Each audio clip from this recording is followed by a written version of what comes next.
기후 리포트.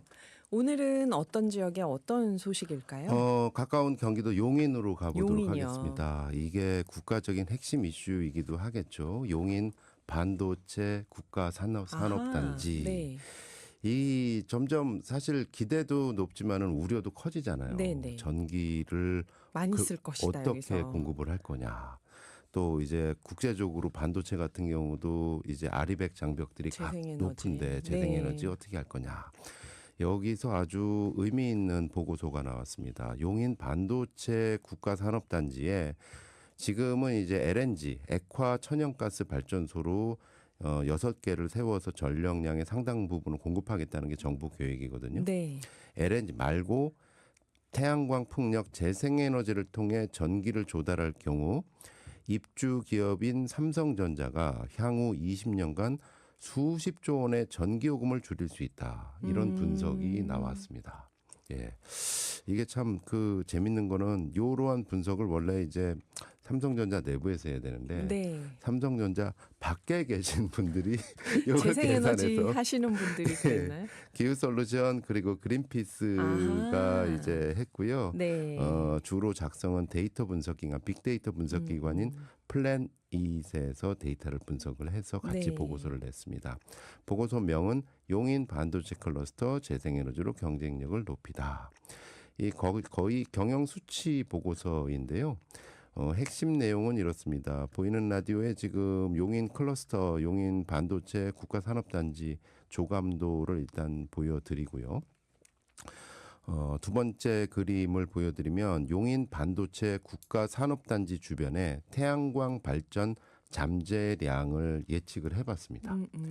그랬더니 태양광 국가산단 반경 25km 이내 태양광 발전 잠재력 그림에 이렇게 나와 있습니다. 66기가와트. 어이구. 어마어마한 거죠. 네. 저기서 이제 가운데 하얗게 보이는 거, 정 가운데 하얗게 보이는 게 용인 반도체 일반 산업단지고 네.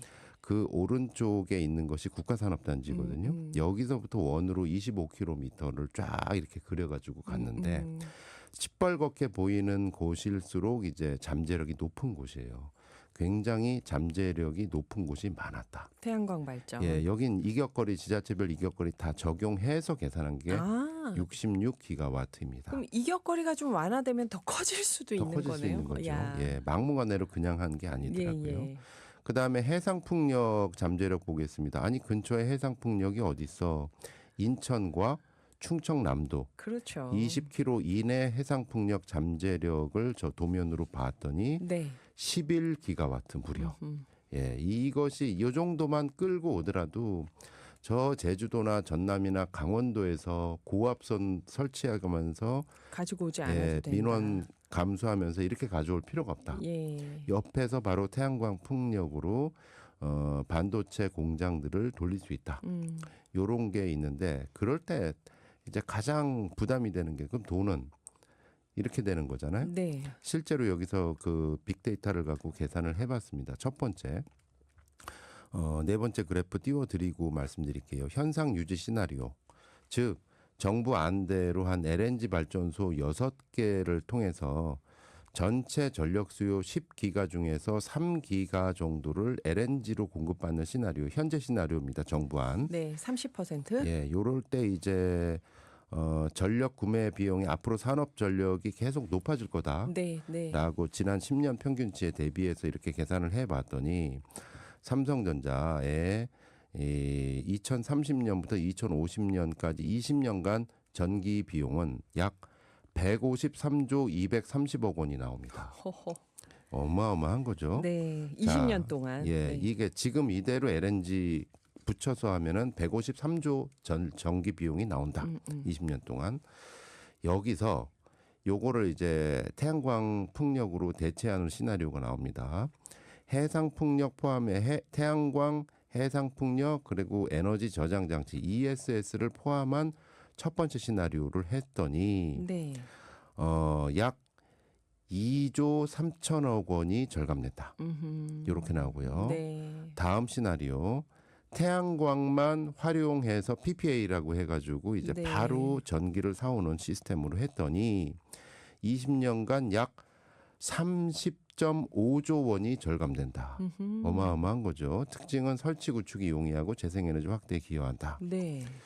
그다음에 다음 시나리오로 지금 한전의 전기요금 체계를 활용해서 태양광과 ESS를 포함한 시나리오를 적용해 봤더니 음흠. 약 23.4조 원이 절감되더라. 네. 또 REC라고 해가지고 재생에너지 인증서 구매 비용을 고려할 때는 약 19조 원 절감 효과가 있더라. 음흠. 그러니까 재생에너지를 어떤 형태로 하더라도 네. 절감 효과는 최소 2.5조 원에서 최대 30조 원까지 삼전의 전기 비용을 절감시켜 주더라. 음흠. 여기서 이제 그 가정치 중에서 분명한 거는 우리나라 전기 산업용 전기요금이 국제 수준에 비해서 좀 저렴한 편이잖아요. 네. 근데 지금 한전의 누적 적자로 봐서 매년 계속 찔끔찔끔 계속 오른다. 2050년까지 계속 오른다.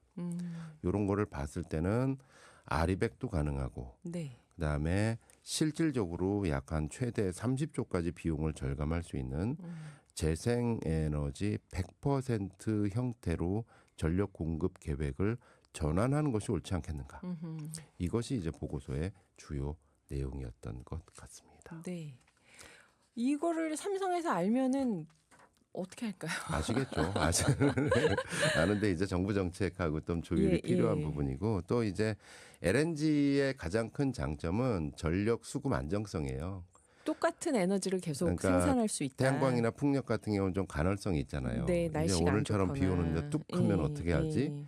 이런 셧다운에 대한 공포가 있는데 물론 이제 에너지 ESS라고 저장 장치의 기술이 발전하면서 점점 극복 가능하겠지만 네. LNG는 필요할 때 바로 켰다가 껐다가 이릅니다. 단점 거의 전량 수입한다. 화석 연료이다. 네. 그리고 갈수록 비싸진다. 음, 네. 그리고 아리백에 도움이 안 된다. 그래요. 어떠셨나요? 감사합니다. 노광준 PD였습니다.